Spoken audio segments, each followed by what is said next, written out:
हम आए हुए हैं बुंदेलखंड के बांदा एरिया में, अरबई गांव है, और हमारे साथ हैं आशीष प्रधान जी, जो कि लंबे समय तक मेट्रो में सिटी में रहे और एक अच्छे कंपनी में अच्छे पोस्ट पे काम किया इन्होंने।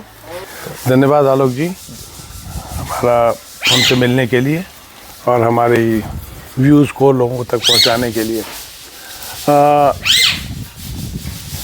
मेरे से पहला सवाल कोई भी मिलता है तो कहता है कि आप तो मूलतः शहर के निवासी हैं, कॉर्पोरेट सेक्टर में काम किया, फिर गांव में आके किसानी क्यों करते हैं? तो मेरा उसका जवाब ये है कि मूलतः हम लोग सबको ही, भारत का मैं सब कहूँगा 99% आदमी किसान है।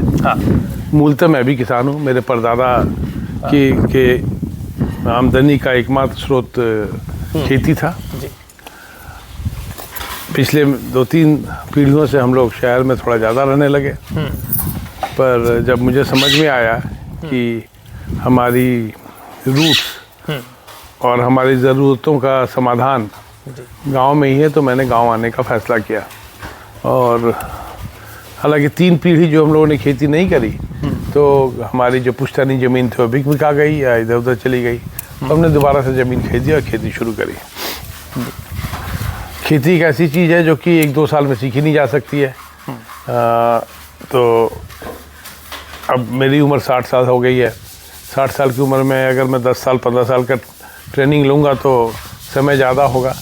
तो इसलिए मैंने एक ऐसे गुरु या एक ऐसे साथी को चुना जो कि मूलतः किसान हो और मुझे सिखाता भी रहे और मेरे साथ कंधे से कंधा मिला के खड़ा रहे।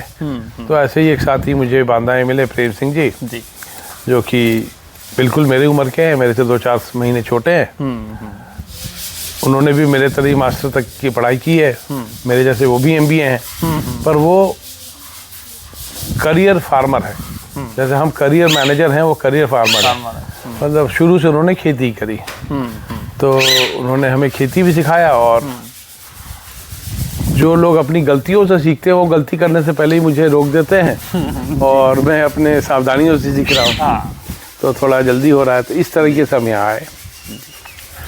अब कोई भी आता है, जैसे आपने भी आते के साथ मेरे से प्रश्न किया कि आप किस चीज़ की खेती कर रहे हैं, तो हम अपनी ज़रूरतों की खेती कर रहे हैं। हम ना धान की खेती कर रहे हैं, ना गेहूं की खेती कर रहे हैं, ना गन्ने की खेती कर रहे हैं, ना प्याज की खेती कर रहे हैं। हमारी जो भी ज़रूरत है हम उन सब चीज़ों को यहाँ उगा रहे हैं। ज़रूरत की सिर्फ एक चीज़ हम यहाँ नहीं उगा पाएंगे, वो है नमक। तो नमक के अलावा हमें और कुछ नहीं खरीदना चाहिए। जो चीज़ ना हो हमें नहीं खाना चाहिए। क्या ज़रूरी कि हम सेब खाएं? हमारे क्षेत्र में सेब नहीं होता, हम सेब ना खाएं। हमारे क्षेत्र में पपीता होता है, हम पपीता खाएंगे, नाशपाती खाएंगे, जो होता है वही खाएंगे। तो हमारी खेती जो है सो स्वावलंबन की खेती है। जब मैं प्रेम सिंह जी के साथ जुड़ा तो जो मेरा कॉन्सेप्ट था खेती का, उसी को ज़्यादा उन्होंने स्ट्रक्चराइज किया और उस तरह की खेती को हम लोग आवर्तनशील खेती कहते हैं। ये खेती एक स्वावलंबन का खेती है और स्वावलंबन के लिए बैलेंस ज़रूरी है, संतुलन ज़रूरी है। तो स्वावलंबन और संतुलन की खेती है। इसका सूत्र ये है कि खेत में लगने वाली सारी चीज़ें खेत से ही आए जी, और खेत में रहने वाले सारे लोग की ज़रूरतें खेत से ही पूरी हो।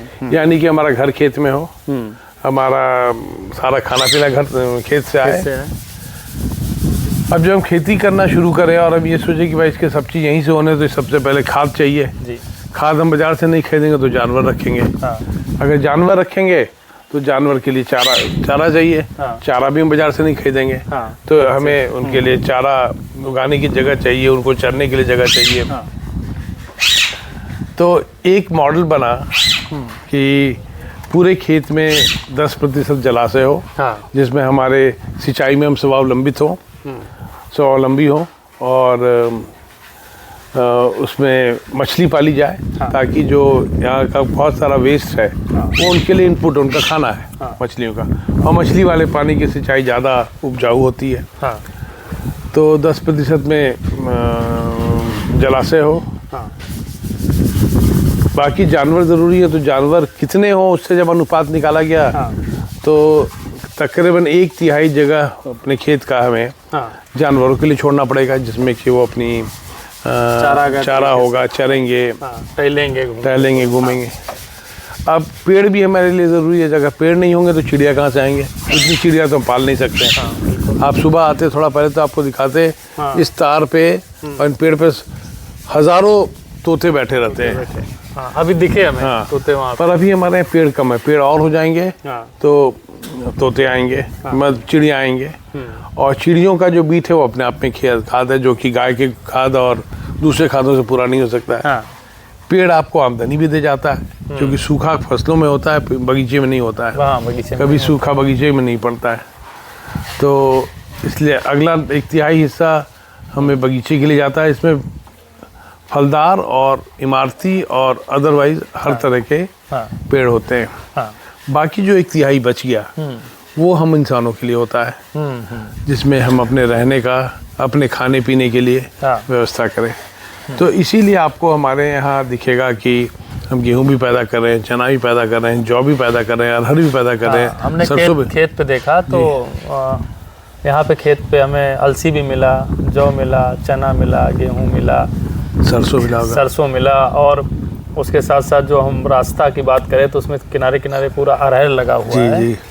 तो और इसके साथ हम देख पा रहे हैं कि किचन गार्डन पूरा इनकी जो ज़रूरत की है, जैसा कि प्रधान जी ने कहा कि हम वो खेती करते हैं जो स्वावलंबी हो और हमारी ज़रूरत की हो। तो ये एक सभी लोगों के लिए एक मैसेज जाता है कि जो किसान साथी गांव में पहले थे, परंपरागत तरीके से जो पहले खेती कर रहे थे, तो हमारे बुज़ुर्गों ने, हमने देखा है कि जिनके पास भी खेती थी, ज़्यादातर बुज़ुर्ग अपना किचन गार्डन, थोड़ी सौंफ फैला दी, थोड़ा टमाटर, थोड़ा प्याज, थोड़ा गोभी, पेड़ पौधे लगा दिए। वो पूरा बागवानी, किचन गार्डन सब कुछ करते थे। यानी परिवार की जो ज़रूरत है वो खेत से पूरी हो और खेत की ज़रूरत भी खेत से पूरी हो।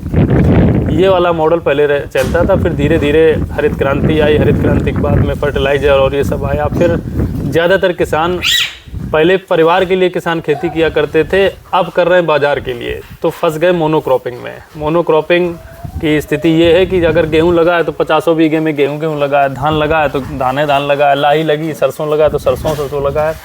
उसमें बड़े चैलेंजेस हैं। अगर मौसम ख़राब हुआ, कुछ भी हुआ या रोग लगा या कुछ ऐसा हुआ तो पता लगा पूरी की फसल चौपट हो गई। पर और घर के लिए, क्योंकि क्या होता है कि 6 महीने अगर गेहूं बोल दिया तो 5-6 महीने का टाइम गया, आपको गेहूं मिलेगा आखिरी में लागत लगाने के बाद में। पर तब तक के लिए रोज़ के खर्चे, साग सब्जी है और ये दूध की व्यवस्था है, इसके बाद फलों की व्यवस्था है, तो वो कहाँ से आएगी? तो ये जो मॉडल प्रधान जी का है, इस मॉडल में हमारे पेड़ भी ऐसे होंगे जो हमारे लिए फल देंगे। जो एक्सेस निकलेगा वो कम से कम बाहर पहुँचेगा, मार्केट तक पहुँचेगा, तो उससे कुछ आमदनी भी होगी। इसके बाद जो किचन गार्डन है, हमारे लिए सब्जी जो हो रही तो हो ही रही है, उसके बाद जो एक्सेस बचती है तो वो आगे बढ़ेगी। तालाब है, तालाब का वाटर हार्वेस्टिंग भी हो रहा है और उस तालाब के पानी में जैसे मछलियां हैं तो वो जो पानी होगा बड़ा स्ट्रॉन्ग होता है, बड़ा अच्छी क्वालिटी का होता है और वो खेतों में जब जाएगा तो अलग फर्टिलिटी मेंटेन करेगा। तो इस तरीके से जो प्रधान जी ने बताया कि ये ज़रूरत की खेती है, आवर्तनशील खेती, और ये सस्टेनेबल मॉडल है खेती का। और शहर से आने के बाद जो गांव में स्टार्ट किया है इन्होंने, बहुत अच्छी तरीके से स्टार्ट किया हुआ है। और एक चीज़ और हम आपसे जानना चाह रहे थे जी कि कैसा मतलब यहाँ पे महसूस कर पाते हैं। जैसे शहर की लाइफ स्टाइल तो अलग रहती है और लग्जरी लाइफ स्टाइल होती है, बहुत सारी सुविधाएं रहती हैं। गांव में चूँकि शुरुआत में कुछ असुविधा भी होती होगी, कुछ चैलेंजेस भी समझ में आते होंगे या कुछ ऐसा, और बाकी कुछ एडवांटेज भी आपको समझ में आ रहे होंगे, कुछ अच्छा भी लग रहा होगा। तो क्या आप कहना चाहेंगे, मतलब यहाँ आने के बाद कैसा आप समझ पा रहे हैं, लग पा रहा है आपको? तो मैं आपका क्षमा चाहूँगा, पर मुझे इस बात पे बड़ी हंसी आती है जब कोई कहता है कि शहर का लग्जूरियस लाइफस्टाइल होता है। शहर का जितना संघर्षपूर्ण लाइफस्टाइल है वो है ही नहीं। लग्जूरियस क्या है? आज अभी आप आए थे तो हम नाश्ता कर रहे थे, शलगम की सब्जी खाए थे, खेत से 1 घंटे पहले टूटा था। शहर में हम लोग 4 दिन पहले टूटा हुआ सब्जी खाते हैं। लग्जरी कौन सा है, या ताज़ी सब्जी खाना या वो 4 दिन पुराना? पानी पीना होता है तो बोरिंग से पानी आता है, ताज़ा पानी पीते हैं। गांव में, शहर में पानी खरीद के पीते हैं प्लास्टिक के बोतल में। लग्जरी कौन सा है, ताज़ा पानी पीना या प्लास्टिक की बोतल में पानी पीना? तो लग्जूरियस लाइफ तो ये है। वो तो संघर्ष का है।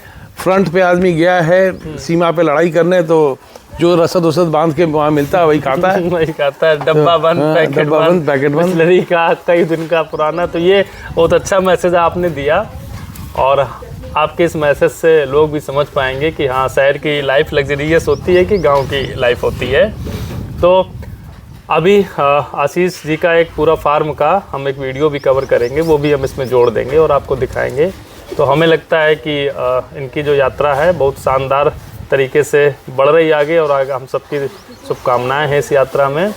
और जो इनका मॉडल है लोगों को भी बड़ा इंस्पायर करेगा, आप सबको भी बड़ा इंस्पायर करेगा। इसी आशा के साथ मिले अगले वीडियो में, तब तक के लिए नमस्कार, धन्यवाद।